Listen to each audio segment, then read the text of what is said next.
the King Kong of Congress, Tom Garrett, representing the 5th District of Virginia. He's a Republican. He's up for re-election in November. He's expected to win, even though the Republicans looks like could be Shellac City. We'll find out, though, March 13th, special election in Pennsylvania. If the Republican loses that, Katie, bar the doors, all hell is going to break loose. Tom, good to have you, sir.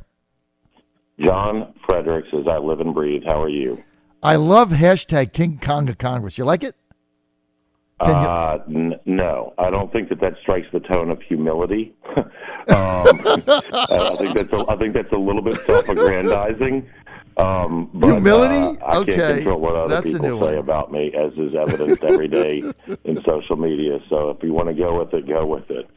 I'm just a guy trying to do the best he can with whatever gifts God gave him. All right.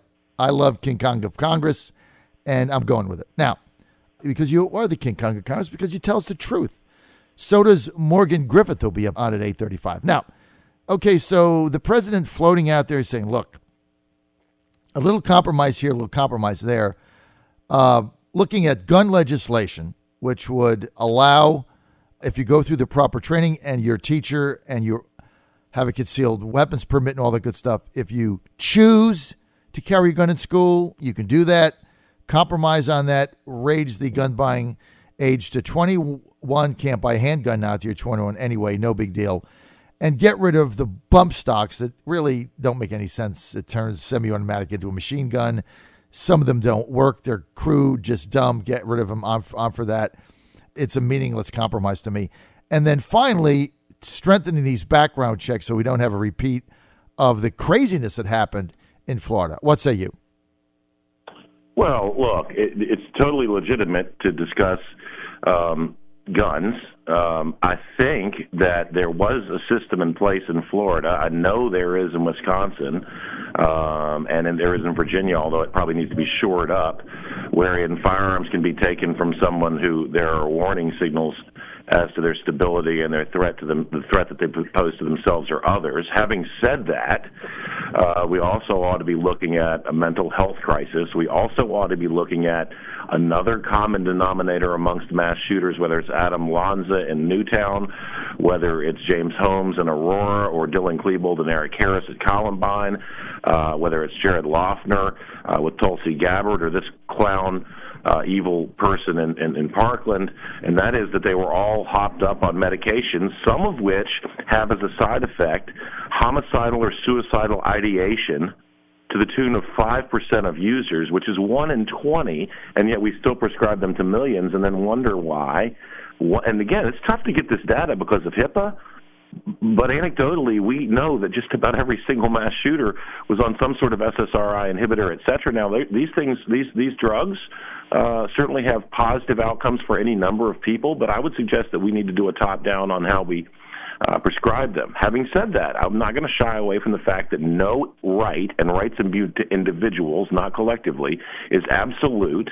And so this guy should not have had guns when there had been 39 calls by him and about him to police, as well as 2 warnings to the federal authorities. The state, local, and federal entities failed and failed and failed. The kid wasn't allowed to wear a backpack to school, so they knew that he might bring something to school that would pose a threat to themselves or others, but he was never suspended. So I'll tell you that see something, say something only works if it results in hear something, do something. And so, yeah, let's have a talk. I'll say this. I've read the Constitution a couple of times, and any taking without just compensation or due process is unconstitutional. So if they're going to do something like ban bump stocks, they better go ahead and create a pot of money to compensate the people from whom they take them. That might not be popular, but I'm not concerned with being popular. I'm concerned with adhering to the laws and the Constitution and the Bill of Rights. But, yeah, all these things should be on the table. Having said that, in a society where respect has been minimized, where sort of disrespect and anger and hyperbole and ad hominem attacks have been normalized, this horrible stuff happens, and so everything should be on the table as it relates to how we address these horrific ills. Congressman, that's a great answer. I mean, every once in a while, even a blind squirrel finds an acorn. That is a very sober, very mature answer. That's really, since this debate started, what you just said That's what I've been looking for, is just let's have a conversation. Doesn't mean we have to do any of this stuff, and that's what the president said. We need to have a dialogue about this and keep an open mind. That's why I was very disappointed when the NRA, the day the president mentioned raising the gun buying age to 21, they immediately came out against it, like a reaction, like they already had the white paper done. They hit the send button.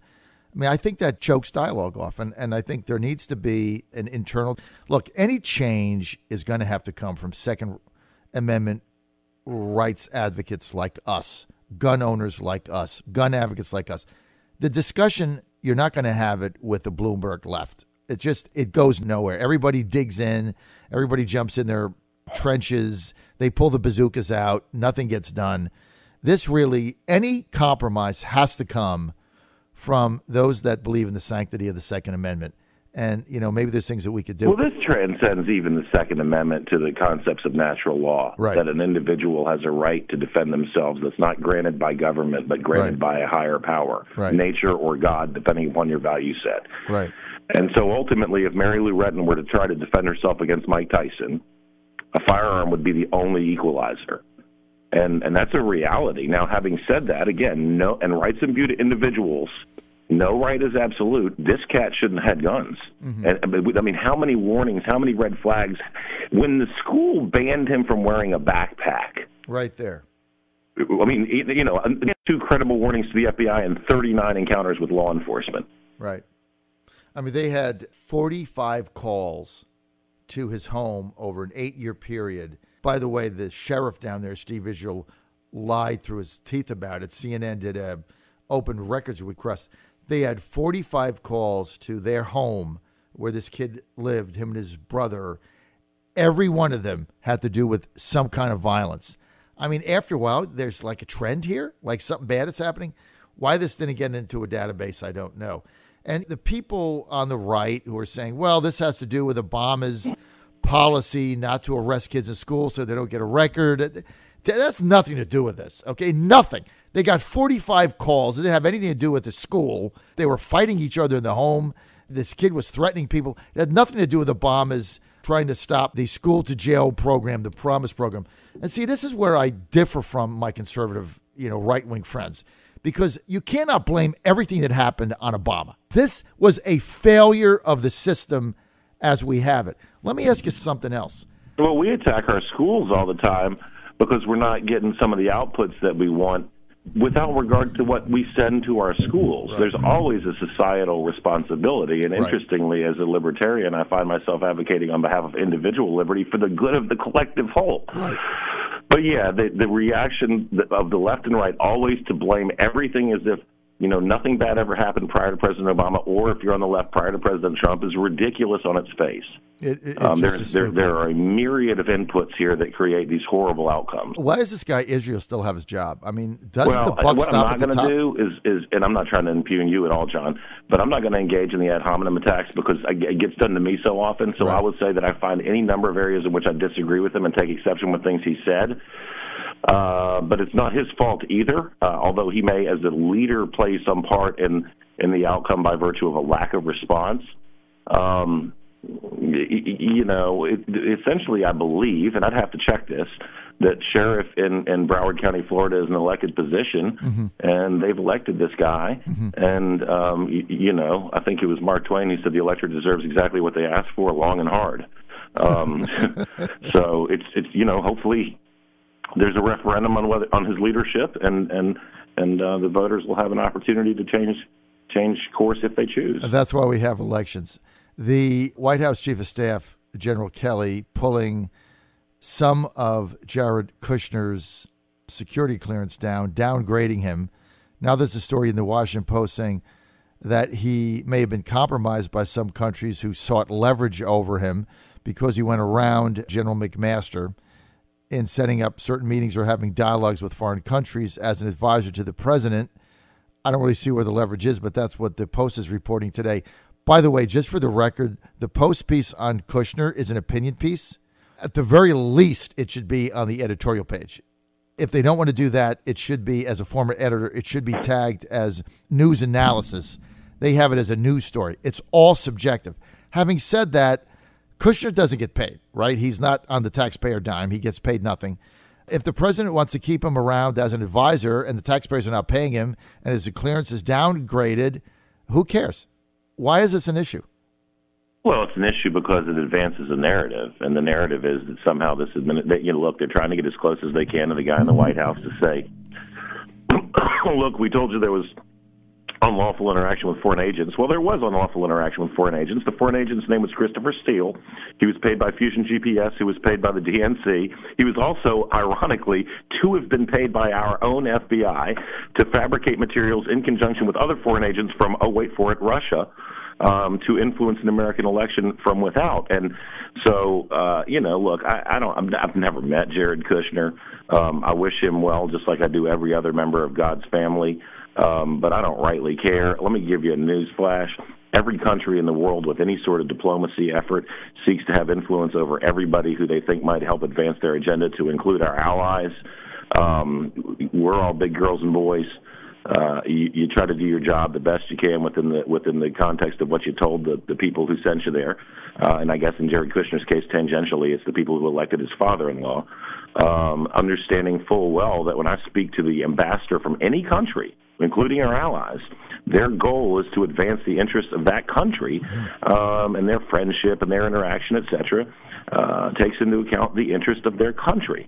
So, that's the world we live in. We, I hope, are doing the same thing with our diplomatic corps abroad. I fear, and I'll digress for a moment, that all too often the U.S. diplomatic corps, whether intentionally or accidentally, undermines our best interests. But that's an aside. Congressman, let's get to politics quickly. 4 minutes. We hadn't been talking about politics so far? Well, real raw politics. Okay, let's do it. You look at these generic ballots. Real Clear Politics has got Republicans down by 10. When you guys won 63 seats in 2010, the generic ballot advantage for the Republicans was 7. When Pelosi won 30 seats in 2006, the advantage was 8. Now it's 10. Are we looking at a whitewash? Yeah, I don't care. I'm not trying to blow you off, but if I were a basketball or football coach and I caught my players looking at the Vegas lines before the ball game, I'd be infuriated. We're going to go play the games on the first Tuesday after the first Monday in November, and we're going to see what happens. All politics is local, and every single one of these races is going to come down to the ability. And some of this is fundraising, et cetera. And certainly there's a massive money advantage on the left, as there usually is, because that's where the moneyed elites sort of make their home. But it's going to come down to most cases 2 candidates on the ballot, and the voters are going to make decisions. And a generic ballot is a complete abstract falsity on its face, because there'll be no generic ballots. So again, not trying to be dismissive, but who cares about the odds of the Super Bowl? I want to know who won. I think the Eagles were an underdog. I'm pretty sure they won by 5.5. I bet the Eagles, by the way. Do you see a pathway here? Because if you look at historical trend, not good. Math, not good. Number of incumbents, Republicans retiring, disaster. You look at the fact that the Democrats right now so far, they've flipped 32 General Assembly seats across America, red to blue, some of them in deep red areas. That's not a good sign. Virginia results, not a good sign. New Jersey, not a good sign, but it's blue anyhow, so you can kind of discard that. Is there a way the Republicans can hang on to Congress, honestly? I think we need to do what we said we were going to do, right? You had months of a lie that the tax cuts would benefit only the wealthy. CBS Boston, which is about as high a state and local tax locality as you'll find, reported that 90% of their viewership would receive tax cuts. So either only rich people watch CBS in Boston, or else 90% of the people in Boston are getting tax cuts. This is real. Amthor and Kyocera and lots of companies across the 5th District have announced that they're bringing more jobs into the area. Some of them have said specifically because of the tax cuts. Apple's repatriating something like, a fraction of $1 trillion. So we do what we said we were going to do. Understand that there is an incentive on the behalf of the minority party in this instance to sort of cherry pick statistics and numbers to advance a narrative. But I mean, ultimately, I would rather vote to put more money in working Americans and 5th District citizens' pockets than to keep it out. And the left's argument is we need to keep more money out of your pockets, and that's ridiculous. So, we just need to stick to, dance with the one who brung you, if you will. And I think that's a winning formula. But again, I mean, let me retire. And when I do that, I'll be happy to come on and prognosticate all day long if anybody gives a darn what I think. Well, we all do, because you are the King Kong of Congress. Tom Garrett, thanks for being with us. Hey, you can follow Tom Garrett on Twitter at Tom Garrett. Plus, you want to follow him on his website. What is it? Garrett.house.gov. Is that it? That's right. And I think it's Garrett for VA or Congressman Tom Garrett. The YouTube feed is pretty awesome. You got to go to Congressman Tom Garrett and then click on videos. But pretty much, you could get really bored. There's a lot of video up there, and that's a primary source. As got to go. Tom Garrett. That's it. Tom, thanks for being with us.